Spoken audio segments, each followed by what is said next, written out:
Hello વૈષ્ણવો, જય શ્રી કૃષ્ણ.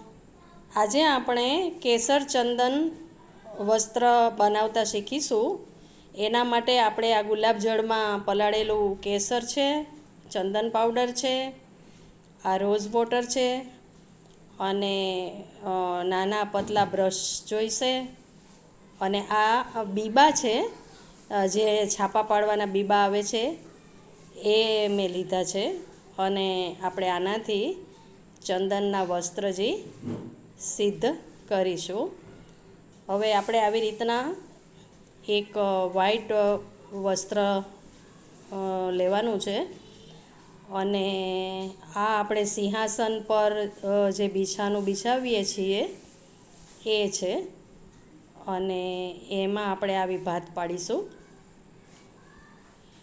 કોઈ પણ ડિઝાઇન આપણે કરી શકીએ છીએ. આવી રીતના કરી શકીએ, લેરિયા પાડી શકીએ, ફૂલપત્તીની ડિઝાઇન પણ કરી શકીએ. તો જે કેસર ચંદન કરેલું તૈયાર છે એમાં આપણે બ્રશ વડે આવી રીતના ડિઝાઇન પાડીશું અને જે છાપાના બીબા છે આપણી પાસે એનાથી આ છાપ પાડી છે. તો આવી રીતના આપણે સિંહાસનનું બિછાનું સિદ્ધ કરીએ છીએ. એવી રીતે આપણે સેન્ટરમાં કોઈ પણ ડિઝાઇન બનાવી શકીએ, ફૂલ બાંદડી બનાવી શકીએ, કશું પણ આપણે જે પણ ઇમેજ આપણે કરીએ એ પ્રમાણે આપણે કરી શકીએ. તો આમાં આપણે એક ફૂલની ડિઝાઇન બનાવીશું. એના માટે આપણે આવી રીતના પત્તીનો શેપ આપી અને ફ્લાવર બનાવીએ છીએ. કેસર ચંદનના વસ્ત્રજી હવે આપણે અક્ષય તૃતીયા આવશે તો આપણે ત્યારે ઠાકોરજીને આ સિદ્ધ કરીને ધરાવીએ છીએ. તો એના માટે હું આ વસ્ત્રજી સિદ્ધ કરી રહી છું. અક્ષય તૃતીયામાં આપણે જે ગ્રીષ્મ ઋતુના શીતોપચારની જે સેવા ક્રમ શરૂ થાય છે એના અંતર્ગત આ કેસર ચંદનના વસ્ત્ર આપણે સિદ્ધ કરી અને ઠાકોરજીને સમર્પી શકીએ છીએ. તો આટલી ખૂબ સુંદર ફ્લાવરની ડિઝાઇન બની છે. આવી રીતના આપણે ડિઝાઇન બનાવી અને આવી રીતના આ વસ્ત્ર સિદ્ધ કરીએ છીએ. વચ્ચે પછી કોઈ પણ નાની બસ આવી રીતના કંઈ પણ આ ટપકા કર્યા છે, પછી પત્તીમાં આપણે આવી રીતના શેપ આપીએ કે એ રીતના કંઈ પણ કરી શકીએ છીએ.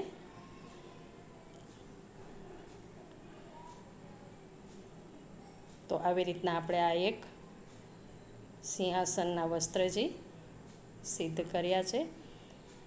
એવી રીતના આપણે આ ખંડપાઠ પર પણ બિછાવી શકીએ છીએ. આ નાની બિંદી મૂકીએ છીએ. જે પણ આપણે ડિઝાઇન કરવી હોય આપણને ગમે એ રીતના ઠાકોરજીને પણ ગમે. ખૂબ સુંદર આ બીજું બિછાનું છે સિંહાસનનું અને ખંડપાઠ પર પણ આપણે આને પધરાવી શકીએ છીએ. તો એમાં આપણે આવો રાઉન્ડ શેપ લઈએ છીએ. રાઉન્ડ શેપની આવી રીતના કર્વ આપી અને આ બિછાનું આપણે આવી રીતના તૈયાર કરીએ છીએ.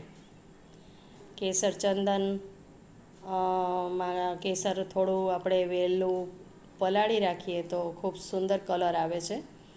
અને આ આપણી પાસે બીજું જે બીબું છે નાનું સ્મોલ એનાથી કર્યું છે. આ ચીરા વસ્ત્ર છે, ઠાકોરજીના ચીરા વસ્ત્ર જે છે એને મેં આવી રીતના સિદ્ધ કર્યા છે.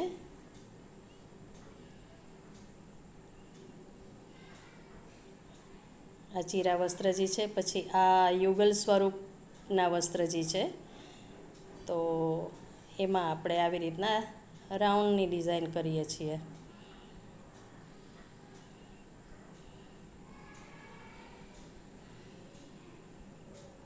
આવી રીતના કંઈ પણ આપણે ડિઝાઇન કરતા જવાનું છે.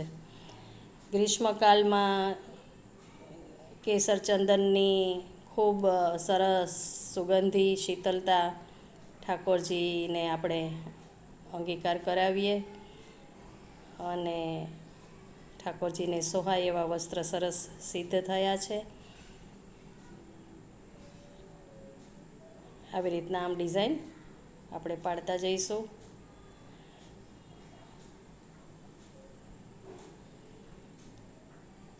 આ આપણે જે ચીરા વસ્ત્રજીની ઉપર આપણે ઓઢણી જે ઠાકોરજીને ધરીએ છીએ એ છે.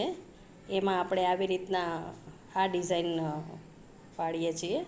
બેઠકજીના ચિત્રજી સિદ્ધ કર્યા છે. બ્રશની વડે આવી રીતના બેઠકજીના ચિત્રજી બનાવ્યા છે અને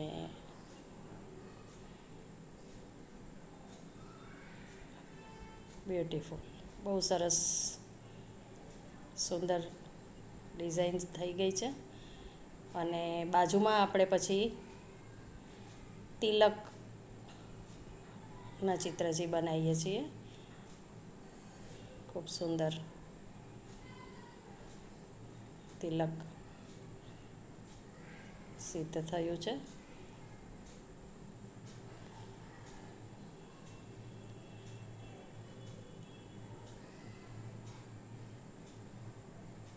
આવી રીતે આપણે અક્ષય તૃતીયાના દિવસે ચંદન કેસરના વસ્ત્રજી સિદ્ધ કરીને ઠાકોરજીને ધરીએ છીએ. એવી રીતના ચંદનની ગોળીઓ બનાવી અને તબકડીમાં આપણે પધરાવી ઉપર મલમલનું વસ્ત્ર ઢાંકી અને એ પણ આપણે ઠાકોરજીની સન્મુખ પધરાવીએ છીએ. તો એ બધી શીતોપચાર સેવા અંતર્ગત આવતું હોય છે. તો આવી રીતના આપણે આ ઓઢણી તૈયાર કરી છે, આ પાગ સિદ્ધ કરી છે. બે લાલનની છે અને એક યુગલ સ્વરૂપમાં ઠાકોરજીની છે. આ પીછવાઈ છે, પછી આ બીછાનું સિદ્ધ કર્યું છે. આ આપણે જે આગળ જોયું એ વસ્ત્રજી, ચીરા વસ્ત્ર અને આ યુગલ સ્વરૂપના વસ્ત્રજી છે. તો આ અક્ષય તૃતીયાના દિવસે આપણે આવી રીતના કેસર ચંદનના વસ્ત્રજી સિદ્ધ કરી અને ઠાકોરજીને સમર્પીએ તો કેસર ચંદનના વસ્ત્રજી તૈયાર છે. આપ પણ આપના સેવ્ય સ્વરૂપને આવી રીતના વસ્ત્રજી સિદ્ધ કરી અને આપ ધરાવી શકો છો. જય શ્રી કૃષ્ણ.